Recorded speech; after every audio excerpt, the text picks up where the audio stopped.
አሉ፣ በጣም ብዙ አሉ። እኛ ከተመቸን ከማን ጋር እንሰራለን? አብይ አህመድ ሄዶ ቀለበት አስረዋል። ከግብፅም ብንሰራ ምንም ችግር የለውም። የጠላት የጠላት ወዳጄ ነው። 1 ሚሊዮን ይደረድራሉ። ዩሪ ይሄን አንተም ታውቀዋለህ። በእርግጥ እኔ ፖለቲካ አሰራርህም አይዲዮሎጂህም በጣም ነው የምረዳህ፣ በጣም ነው የማደንቀህ። ምን ማውራት እንዳለበት ለአንተ የሚነገርህ ሰው አይደለም። መሬት ላይ ያለው እሱ ነው ወይ ብሎ ሲታይ ትንሽ እንትን ሊል ይችላል፣ አላቅም። አሁን ላይ ግን ጽምዶ የሚባለው ነገር ከመሰረቱ እንደከሸፈ ይሄ ለኢትዮጵያ ትልቅ ተስፋ ነው። ትሄድ አንድ ጥያቄ ላንሳል። ኦርጋናይዝድ ሆኖ ትግል የሚያደርግ አለ። ለምሳሌ አፋብን ተብለው ስፖክስ ፐርሰን አላቸው፣ አመራር አላቸው፣ ምክትል አመራር አላቸው። እነሱ ካላሉ በተናጠል መተው ግለሰቦች የግል ስሜታቸውን እኔ እንደሚመስለኝ ያሉ ቢያወሩ ተጣምሩ ማለት ይቻላል። ቴዳ እኔ የምተነፍሰው በእኔ አገላለጽ እኔ የምተነፍሰው የፓርቲ እንትን ነው፣ ትንፋሽ ከመሬት ተነስቼ እዚህ ጋር አንተን ለማብሸቅ ወይም ደግሞ እኔና ፋሲል ዩሪ ለማብሸቅ ልጠቀሙ የምችለው ቃል የለም። ፖለቲካ ስትሰራ ዝም በመሰለኝና በደሳሌ የምሰራው እንትን የለም። እውነቱ ለመነጋገር መሬት ላይ የሆነ ነገር አለ። አሁን የዩሪን ሀሳብ ምን ትቀበልለታለህ ብትል በቃ ያኛው ነገር አየነው አዋጭ አይደለም፣ ተመለስን። ይህን ሀሳብ ትቀበልለታለህ። ምንድነው ጽምዶ የሚባለው ነገር? በአጠቃላይ ለሀገሪቷ ለኢትዮጵያ ወይም ደግሞ ይሄ ከእነሱ ጋር መስራት እንችላለን ለሚሉትም እንቅፋት ነው። ከመሰረቱም የከሸፈ ነው።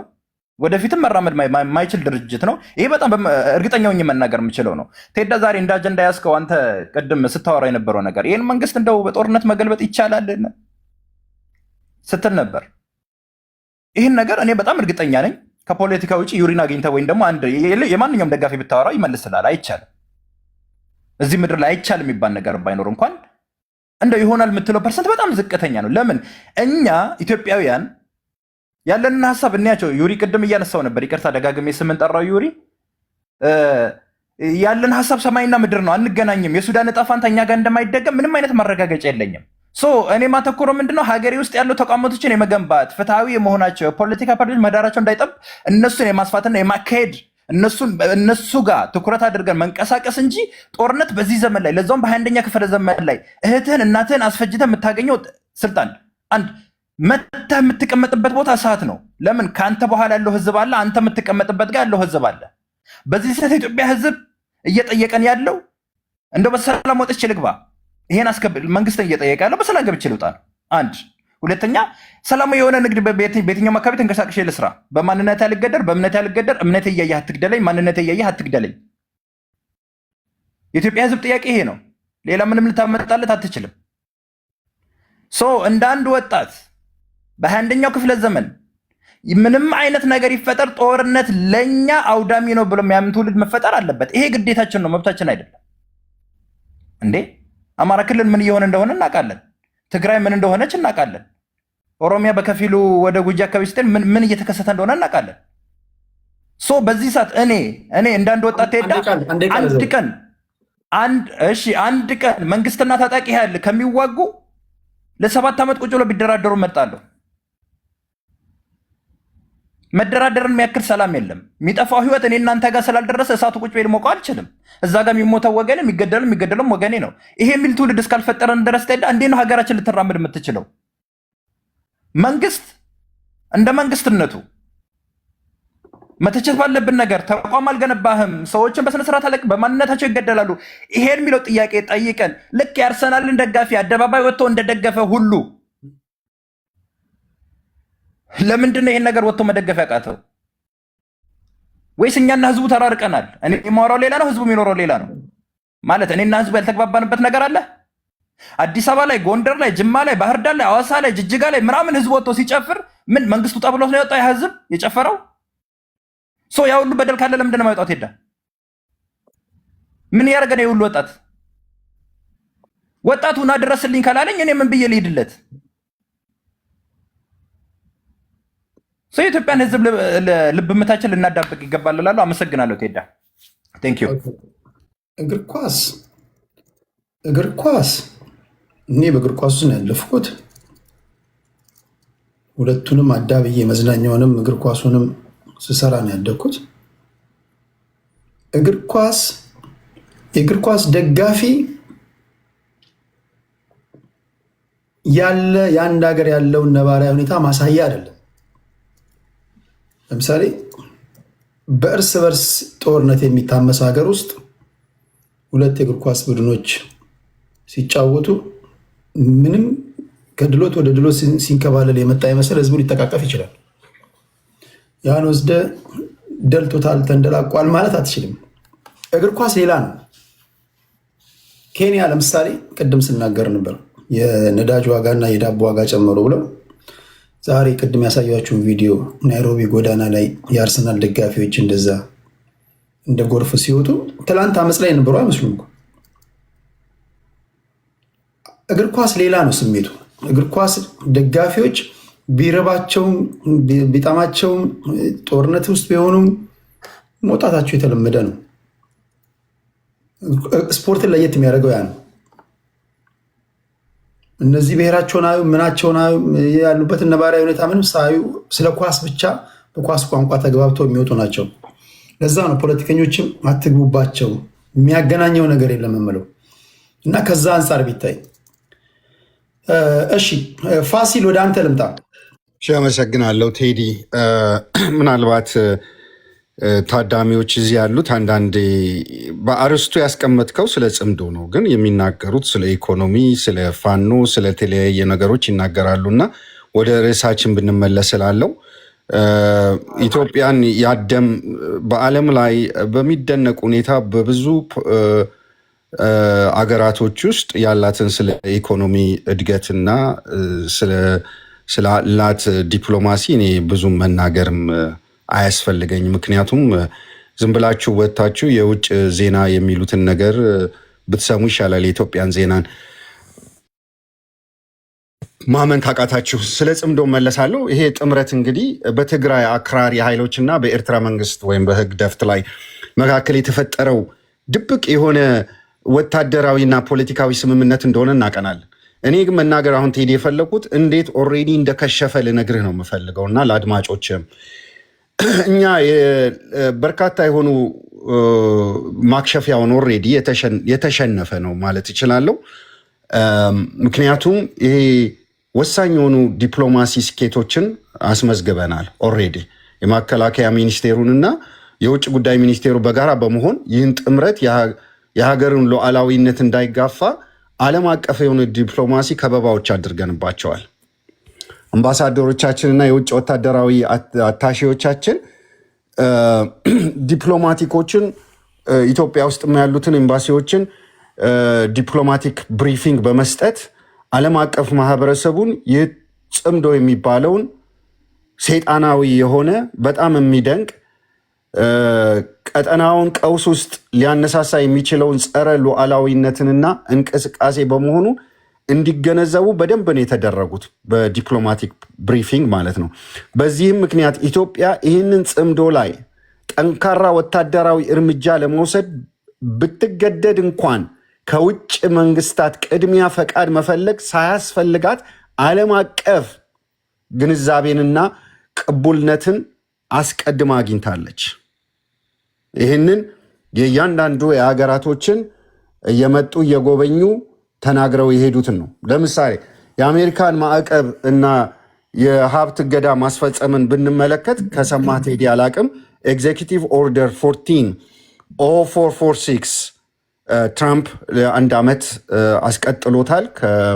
ይሄኛው እንግዲህ ምንድን ነው? የአሜሪካ መንግስት ዲፕሎማቶች ጋር በሰራው ስኬታማ የዲፕሎማሲ ስራ ላይ ዋሽንግተን በትግራይ ግጭት ላይ ሳቢያ የተጣለውን የአስቸኳይ ጊዜና አዋጅ የማዕቀቡን ውሳኔ እንዲራዘም በትራምፕ ጊዜ ተደርጓል። ምንድን ነው ውጤቱ? የአሜሪካን ኤምባሲ ከፍተኛ መሪዎችን በመቀሌ በመገኘት የጽምዶን ጥምረትን ለሚያራምዱ የህወሓት አክራሪ መሪዎች የቀጥታ ማስጠንቀቂያ ተሰጥቷቸዋል።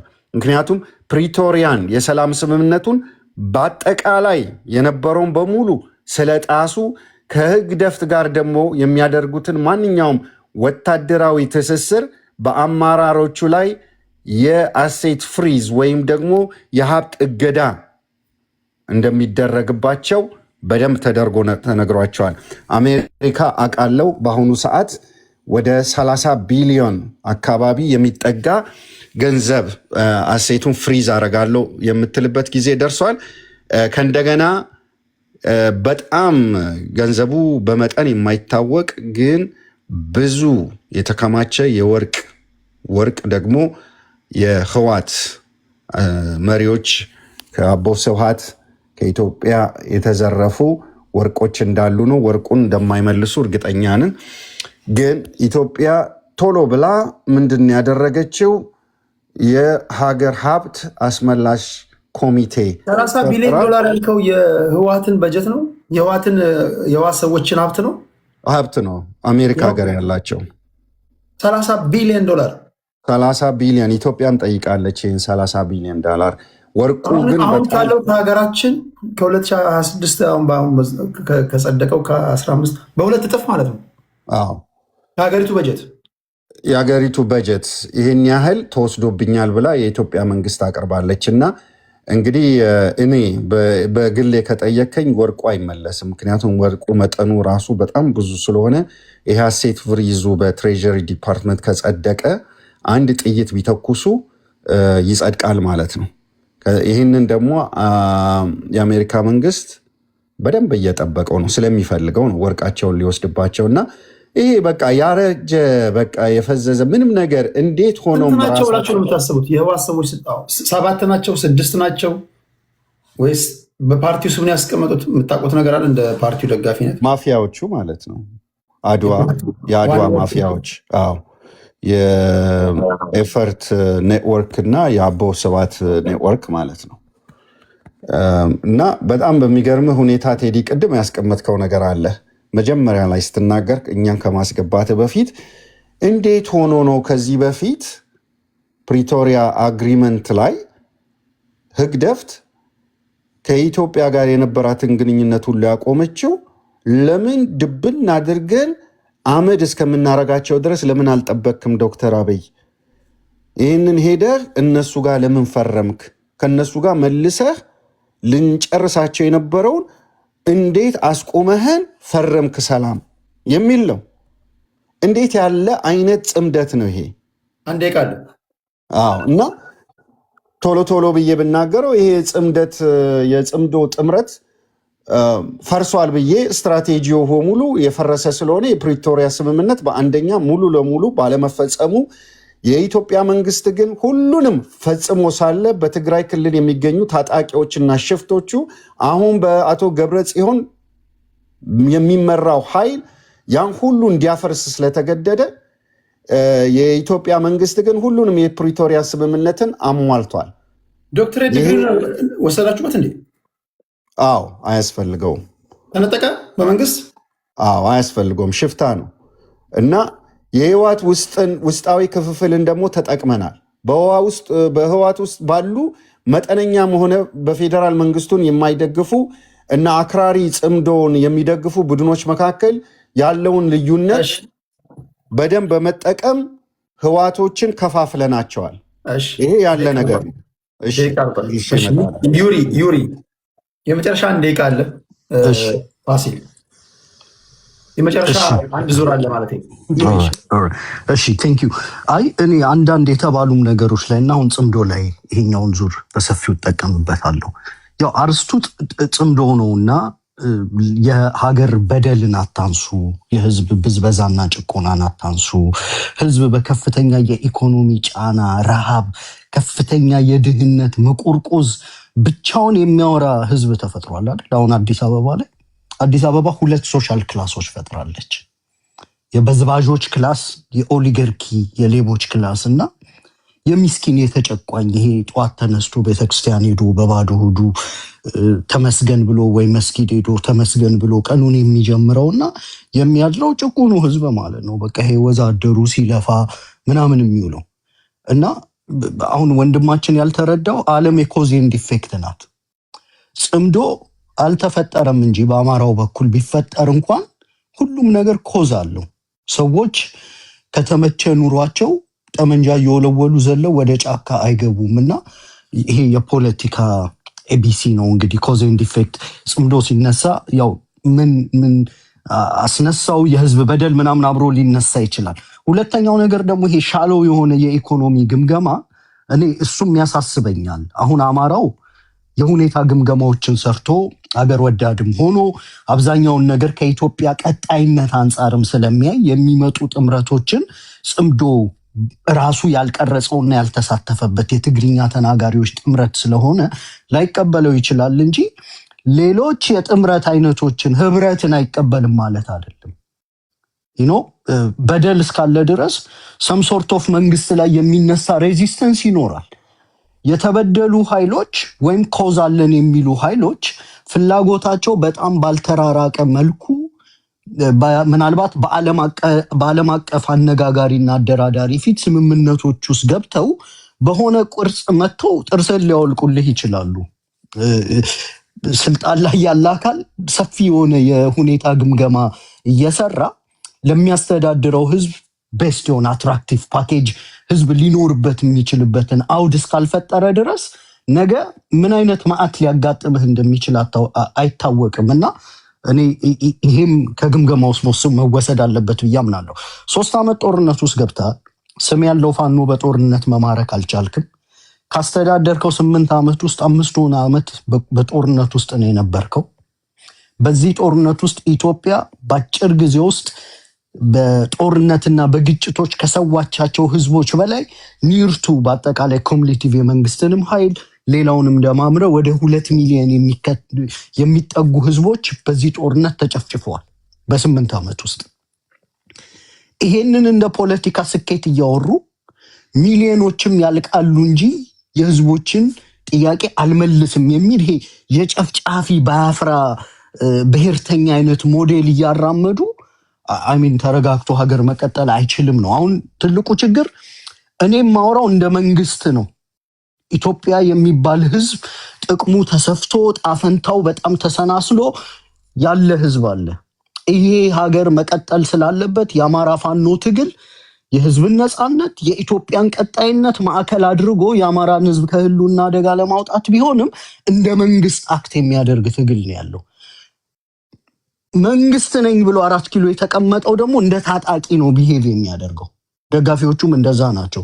አሁን ሲያወሩ የህዝብን ቁስል እውቅና እንኳን ምናምን አድማጩ ዓለም ላይ የተፈጠሩ የትጥቅ ትግሎችንና አብዮቶችን እንዳለ የሚወልደው የህዝብ ብሶት ነው። በነገራችን ላይ ህዝብ ኑሮውን ያውቃል።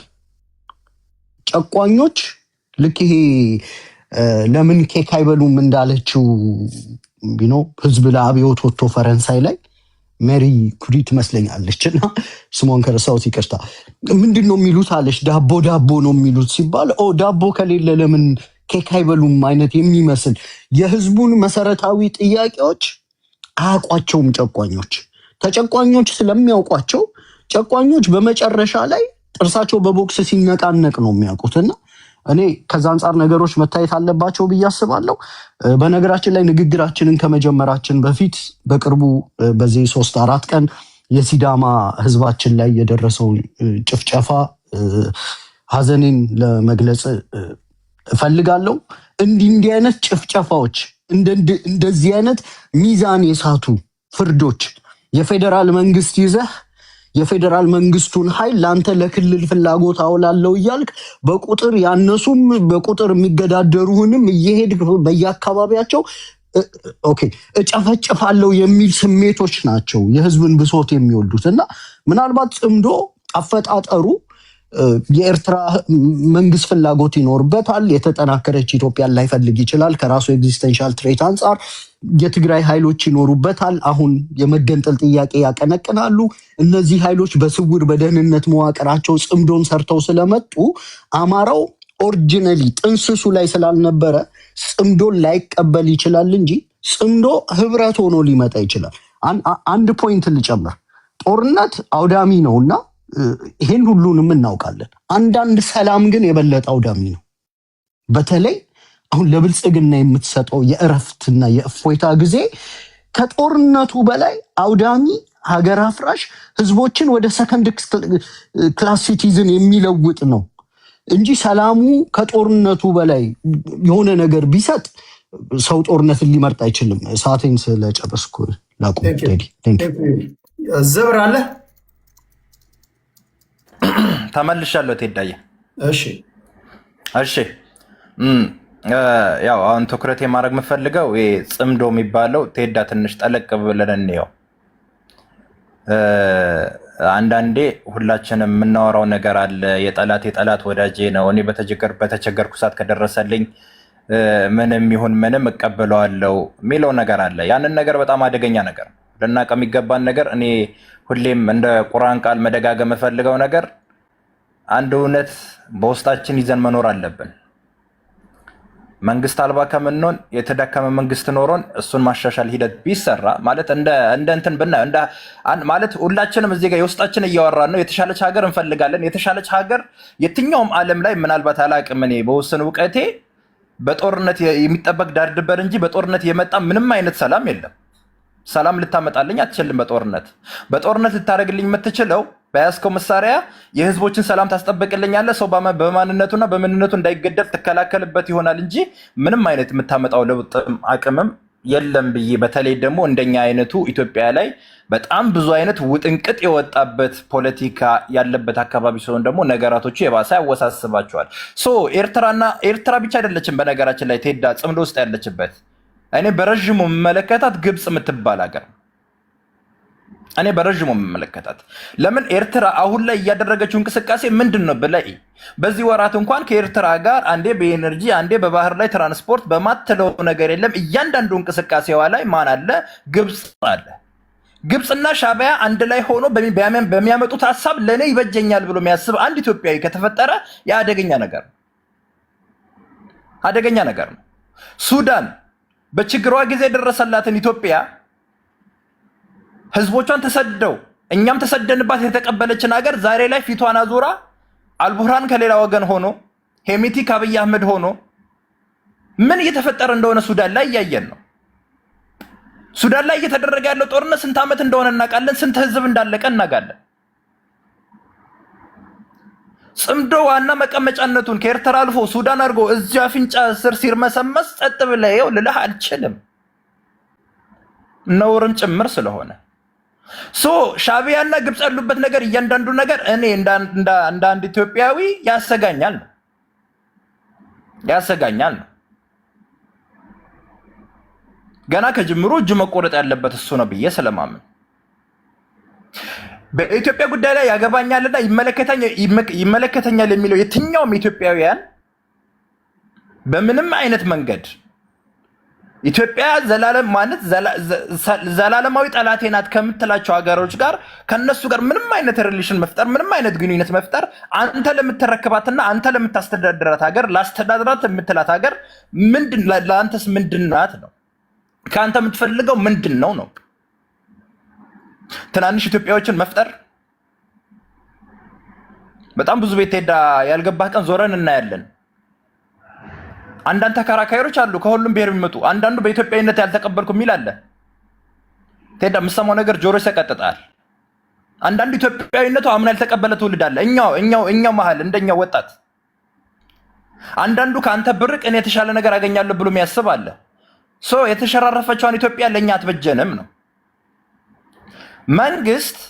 መንግስት አሁን ላይ አገር ውስጥ እያደረገ ያለው አውቆትም ይሁን አያውቀውም አልልም፣ ጅላጅል አልሆንም እኔ የፖለቲካ ፓርቲዎችን ማደናበር፣ ግርግር መፍጠር፣ ሰዎች በማንነታቸውና በምንነታቸው እንዲጠቁ አንዳንዴ ሆን ብሎ መንገድ የሚያመቻች ይመስላል። ያልታጠቀን ማህበረሰብ ሆሞ ሲጨፈጨፍ እያየ መንግስት ነኝ ብሎ የሚቀበለው አካል መፈለግ ራሱ ሌላ ጥፋት ነው። መንግስት እያሳየ ያለው ችለተኝነት፣ ከመጠን ያለፈ ችለተኝነት፣ ሰዎችን ሲገደሉ ቆሞ ማየት፣ ሰው በማንነቱ በእምነቱ ሲገደል ምንም አይነት እርምጃ ሳትወስድ ስትቀር እንዳልከውም ጫካ ያለው የልብ ልብ ይሰማዋል። ለዚህ ነው የምታገልልህ ይላል። እኔ እቀበለዋለሁ።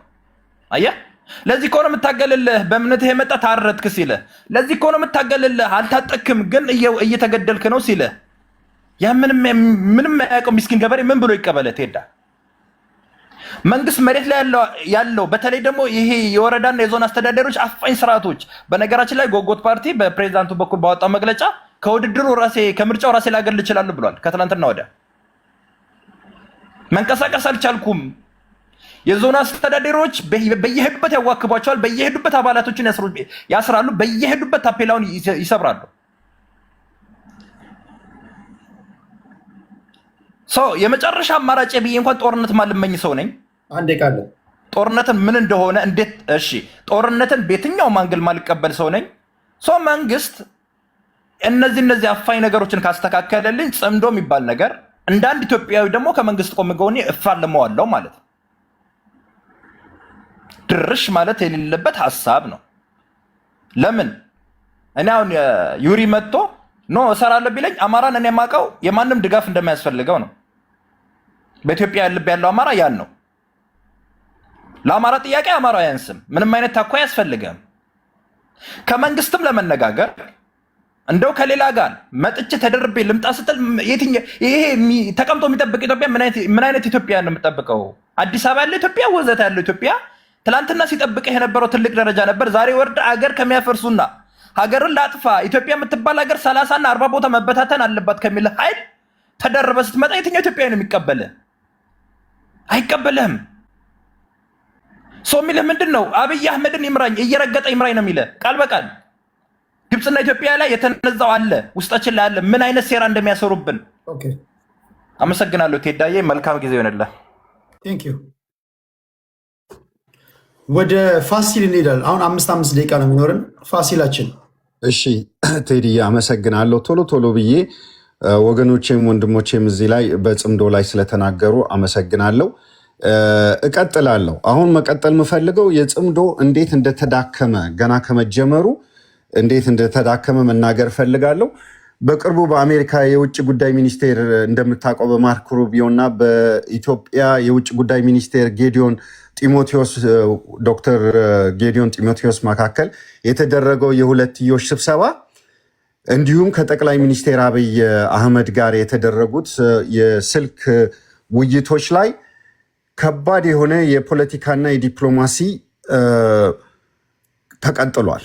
ማለት ምንድን ነው? ይሄ ለጽምዶ በጣም አደገኛ የሆነ የዲፕሎማሲ ለውጦች ተደርገዋል ማለት ነው። እንግዲህ ኤክስ ላይ እንዳየኸው ማርክ ሩቢዮ የአሜሪካን መንግስትን በመወከል እዛ ላይ የጻፈው ከኢትዮጵያ መንግስት ጋር ያለውን የጸጥታና ወታደራዊ አጋርነት ወይም ደግሞ ሴኪሪቲ ፓርትነርሺፕን ለማስፋት በይፋ መስማማታቸውና መፈረማቸውን ገልጧል። ይሄ እንግዲህ ትርጉሙ ምንድን ነው ስትል አሜሪካ ከዚህ ቀደም በትግራይ ጉዳይ ላይ በመግባት ምን እንዳደረሱብን ታስታውሳለህ።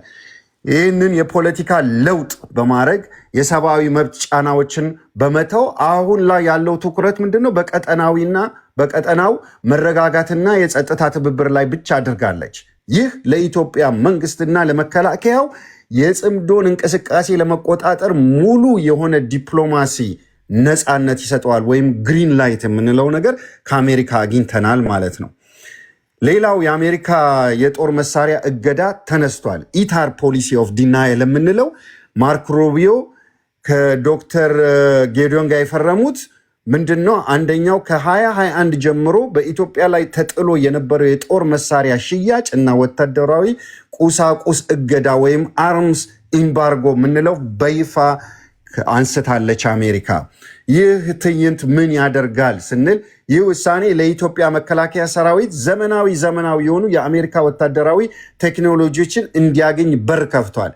ይህ በሰሜኑ በሀገራችን ላይ የሚደረገው የጽምዶ አላያንስ ከኢጅፕትና ከሱዳን ጋር ወታደራዊ ስጋት ሙሉ ለሙሉ ለማክሸፍ እና ስልታዊ የሆነ የበላይነትን ለመጨበጥ ረድቶናል።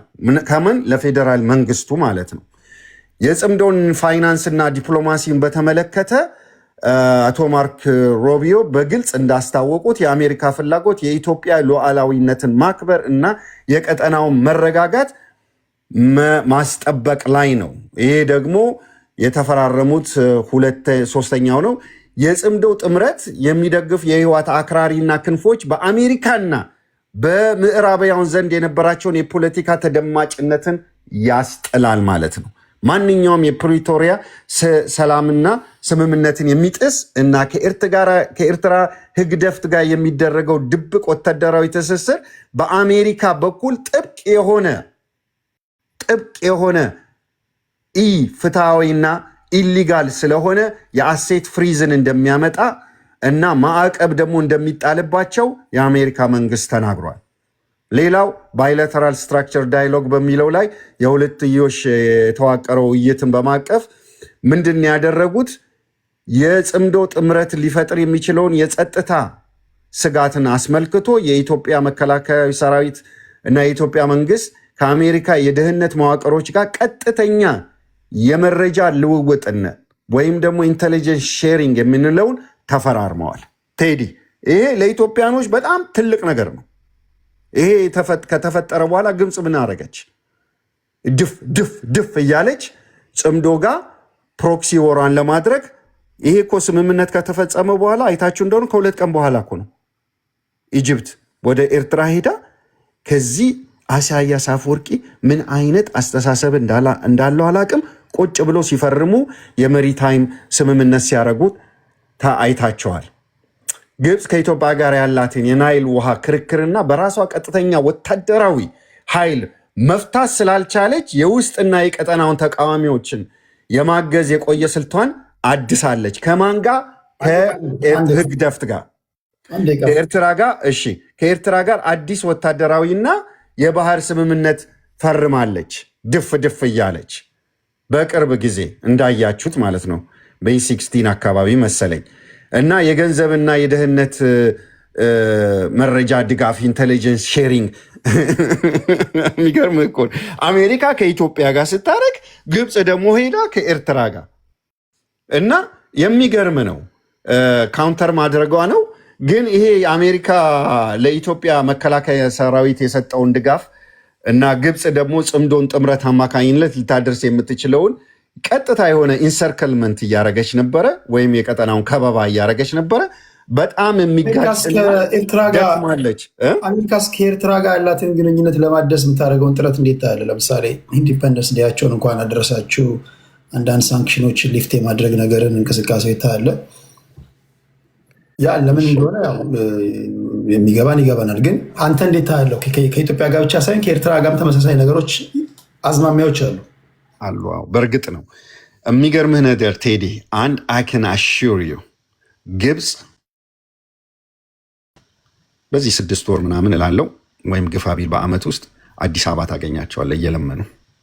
ለምን በላይ 2 ሌላ ግድብ እየሰራን ነው የአማራን ክልል ለማልማት እና ውሃው ይዞ የሚሄደው ወርቆችም ከእንደገና ብዙ ንብረት ይዞብን ስለሚሄድ እሱን ለመከላከል እያደረግን ነው። ያክ ሲያልቅ ጊዜ እሱን ታውቃለች። አሁን ድፍ ድፍ የምትለው ለቨሬጅ ለማግኘት ነው። ኤርትራ እንኳን አደረሰሽ፣ ኤርትራ ልረዳሽ ነው፣ አሰብ ላይ ኢንቨስት ላደርግ ነው። ባለ ሀብቶችን ሰብስበው ነው ባይ ዘ ወይ አይሲሲ ያደረገው ይሄንን ባለ ሀብቶችን ሰብስቦ አሰብ ላይ ኢንቨስት ያደርጋል። ያኛው ለቨሬጅ ለማ አሜሪካ ከኤርትራ ጋር ለማደስ የምትፈልገውን ያልኩ አሜሪካ ያኛው ምን መሰለህ፣ እንኳን ደስ አላት ሳንክሽን የሚነሳላት በጣም ደስ ይለናል። ወገኖቻችን ናቸው። ግን የሚገርምህ ነገር እሱ ምንም የሚያመጣው ነገር የለም። ለምን መሰለህ? ለሶስቱም ሀገሮች በሚመጅ ሁኔታ ቴዲ፣ ለሶስቱም ሀገሮች በሚመጅ ሁኔታ ነው። ለኤርትራ ሳንክሽን ሊፍት ብቻ ነው የሚደረግላት። ለኢትዮጵያ ምንድን ነው የሚሰጣት? ዋናው ለኢትዮጵያ የአክሰስ ፍሪ ፖርቶን መልሳ እንድታገኝ ነው። ምክንያቱም 200,000 ፓራትሩፐር ስናሰለጥን መርከብ ስንገዛ ለምንድን ነው? መርከብ እያሰራ እንደሆነ ታውቃለህ። የጦር መርከብን ኮሜርሻልም እና ያን ሁሉ ስናደርግ ዝም ብለን አይደለም፣ ተነጋግረን ነው። ኦልሬዲ ያለቀ እኮ ጉዳይ ነው። በውስጥ ተነጋግረዋል። ገባ? ኤርትራ ሳንክሽን ብቻ ነው የሚነሳላት። ግብፅ ግን እንደምንም ተንደፋድፋ ከኢትዮጵያ ጋር የውሃ ፍሳሿን ለማስጠበቅ ትፈርማለች። አሁን ሌቨሬጅ ለማግኘት ነው። በዛ አንጻር ነው እኔ ማየው። ዩሪ ቴንክ ዩ ቴዲ። አይ ቲንክ ምንድን ነው አንድ አባባል አለ፣ ምን አይሙት እንዲያጫውት ምናምን ይላሉ አባቶቻችን። እና አሁን እንዲህ አይነት ትንተናዎችን የብልጽግና መግለጫዎችን ምናምን ስንሰማ ለሀገሬው በቃ እንደው ኢትዮጵያ ያከተመላት አይነት ስሜት ነው የሚሰማው። አሁን ጂኦፖለቲካውን ትንተና እንኳን ስንሰማ ግን ጥሩነቱ እንደ ፋኖ ያሉ የሀገር ኃላፊነት የሚሰማቸው የበሰሉ ኃይሎች ይህንን መንግስት እግር ከወርጭ ጠፍረው ስለያዙት ለሀገሪቷ ቀጣይነትም ያው ዋስትና ይሰጣል የፋኖ አይነት አደረጃጀት እንጂ አስባችሁታል? አሁን እንደ ፋኖ አይነት የሀገር ኃላፊነት የሚሰማው ኃይል በኢትዮጵያ ውስጥ አቆጥቁጦ ባይመጣ ኖሮ በሀገሪቷ ላይ የተደቀነውን አደጋ እንኳን የሚገመግሙበት አይነት ሁኔታ ለምሳሌ የአርምስ ኢምባርጎ ከአሜሪካ ጋር የተካሄደው አሜሪካ አነሳች ከ1951 እስከ 2026 ድረስ ቶታል ትራንዛክሽኑ እንግዲህ ከ1951 እስከ 2026 ማለት ወደ 70 ምናምን ዓመት ነው። 189 ሺህ ምናምን ዶላር ነው ኢትዮጵያ ገዝታ የምታውቀው ከአሜሪካ። ሚሊዮን እያልኩ አይደለም፣ 189 ሺህ ምናምን ዶላር። ሊትራሊ ኢትዮጵያ ከአሜሪካ መሳሪያ አትገዛም ማለት ነው። አንደኛ ለሀገር ስለሆነች፣ ሁለተኛ ብድሯን እንኳን በቅጡ ማትከፍል ስለሆነ፣ ሶስተኛ የኢትዮጵያ የመሳሪያ ግዢ ይሄ ከፈራረሱ የሶቪየት ሀገራት ያረጀ ታንክ ምናምን እና አሁን ደግሞ እንደ ወደ ድሮን ቴክኖሎጂ ምናምን የመምጣት እሱም በጣም በትንንሽ በጀቶች ካልሆነ በስተቀር ኢትዮጵያ ኢንካፓሲቲድ ናት። የአሜሪካን ቴክኖሎጂዎች የመግዛት የኢኮኖሚ አቅም የላትም። ኢትስ ጀስት ፖለቲካል ሊፍቲንግ ነው ሚኒንጉ። አሜሪካ ለኢትዮጵያ ያላትን በጎ ስሜት የመግለጫ አይነት የኢምባርጎ ሳንክሽን የማንሳት ነው እንጂ ከዛ የተለለ ፖለቲካል ሬሌቫንስ የለውም። እንዲሁም እኔ የሚያሰጋኝ እንደ አንድ ኢትዮጵያዊ አሜሪካ ባለፈው ወራት ከኤርትራና ከኢትዮጵያ ጋር ያደረገቻቸውን ግንኙነት ስትመዝነው ለኤርትራ ያነሳችላት ማዕቀብ በኤርትራ ኢኮኖሚና በስትራቴጂካዊ ጠቀሜታ ላይ ትልቅ የመደራደሪያ አቅም የሚሰጥ ነው። የኢትዮጵያ ውስጥ ጀስት ፖለቲካል ሾው ነው ልትል ትችላለህ። ትራምፕ ደግሞ እንደምታውቀው ነጋዴ ነው። ሂዶን ጊቨሽት አሁን ምን አይነት ቀጠናው ተዋጋ፣ ለኢትዮጵያ ተቆርቁሮ አዘዘ ምናምን እኔ አላውቅም። በመስታወት ላይ ቆሞ ሳምር እያለ እንደሚያወራው ናርክሲስት ራስን በራስ የማድነቅ አይነት አባዜ ካልሆነ በስተቀር ቀጠናው በዚህ ደረጃ የሚገመገም አይመስለኝም። ፈጠን ብዬ ሳነሳ አሁን ሲዳማ ላይ በአንድ ቀን 8 ቤተሰቧን ላጣች አንዲት ሴት አይታችሁታል ምናልባት ቪዲዮውን። ጠላቷ ግብፅ ነው ብልጽግና ነው። እንግዲህ ዜጎች ማለት የግለሰቦች ጥርቅም ነው። የዜጎችን ጀንበር እንዲጠልቅ እያደረግ እንደ ዜጋ እኔ አንተን ሙሉ ቤተሰቤን ከጨፈጨፍክብኝ ኮዝ የለኝም። ይሄ የሰዎች ጎጆ ሲፈርስ ዌይ ኦፍ ላይፍ ነው። የእገሌ ባለቤት እና ልጆቿ ላይመለሱ በዚህ ዓለም ላይ የመኖር መብታቸውን ቀጠፍካቸው። ስለዚህ አንተ ከግብፅ በላይ ጠላቷ ነህ ለዛ ሴትዮ። ለእንደዚህ አይነት በርካታ ግለሰቦች በዛ ሀገር ላይ ባፈራህ ቁጥር ዜጎች እየሆኑ እየተደመሩ ይመጣሉ። የገደልካቸው የጨፈጨፍካቸው ዜጎች ደግሞ መንግስት ልትሆን አትችልም። ስለዚህ ከዚህ አንጻር መታየት ያለበት ይመስለኛል። እኔ ቅድም የተነሳው አንዱ ጥያቄ ይህን መንግስት በጦርነት መጣል ይቻላል? በጣም ቀላሉ መልስ ነው፣ አዎ ነው መልሱ። ኢትዮጵያ ውስጥ በእግረኛ ጦር በጣም የተዳከመ ቁመና ላይ ያለ መንግስት ነው። ሰው ለሀገሩ ጦር በዚህ ደረጃ ሊመኝ አይችልም። ነገር ግን ይሄ መንግስት አሁን የፋኖ ኃይልን እንኳን ብታየው ረሃብና ጾምን የተለማመደ ሰምሃው የተቋማዊ ቅርጽን የተለማመደ የዲሞክራሲን ግንባታ እየተለማመደ የመጣ ነው እንጂ በእግረኛ ጦር በ3 ዓመት ውስጥ አንድ ስም ያለው ፋኖ ማርከህ ለኢትዮጵያ ህዝብ ሴኩሪቲ ምናምን እያስከበርኩ ነው የሚለው መልእክት እንኳን ማስተላለፍ ካቃተ ወይ እኔ ዩአሪን ሲሪየስ ትራብል ብዬ ነው የማስበው። እውነት እንደው የኢትዮጵያውያኑ ልብ ቢመረመር አሁን ፋኖ ወደ ከተማ ቢገሰግስ ይሸበራሉ ወይስ የታክሲ ወሬ የመሸታ ቤት ወሬዎች በአጠቃላይ አንተ ቀን ስለምጨፈጭፋቸውና ስለምጨቁናቸው አይነግሩህም እንጂ የውስጥ ለውስጥ ወሬው እንደው ፎይ በመጡልን ምናምን አይነት ነገር ነው የሚለው። እኔ እሱም መታየት ያለበት ይመስለኛል። እሺ ዞሮ ምንድነው ቴዲ ጠበቃ አስረስ ወጥቶ ጽምዶ የሚባል ህብረት የለም ብሏል። ይሄ ሊሰመርበት ይገባል።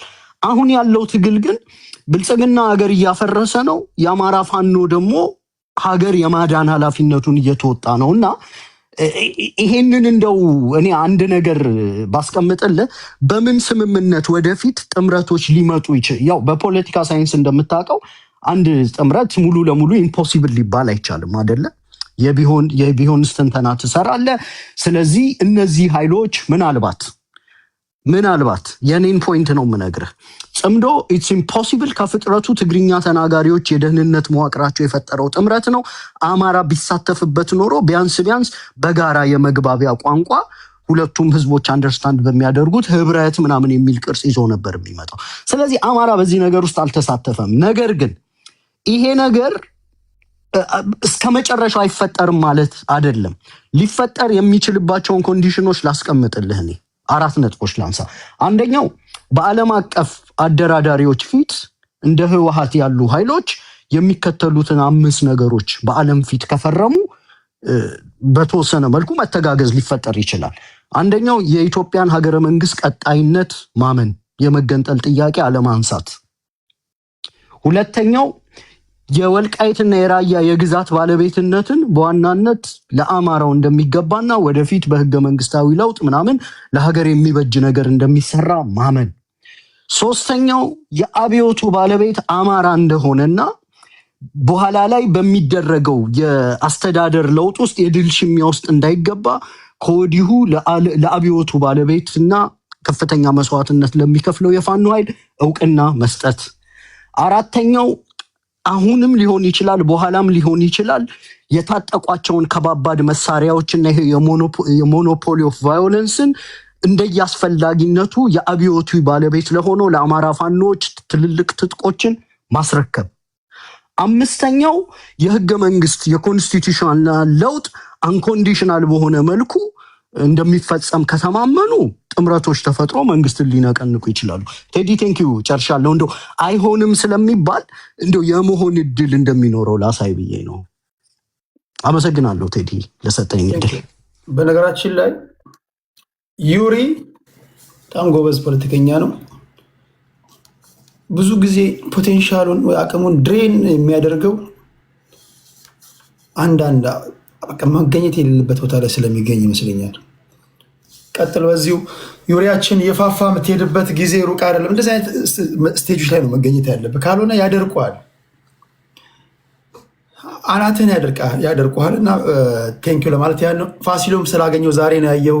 በጣም ነው ደስ ያለኝ። ነገ ከነገ ወዲያ እንገናኛለን። በዚሁ እንቀጥላለን። 4 ሰዎች እየገባን በማህበራዊ ጉዳይ በፖለቲካዊ ነክ ጉዳዮች እንተነትናለን። ዩሪ ቴንኪው፣ ፋሲል ቴንኪው፣ ሁላችሁንም መልካም ቀን ቴዲ።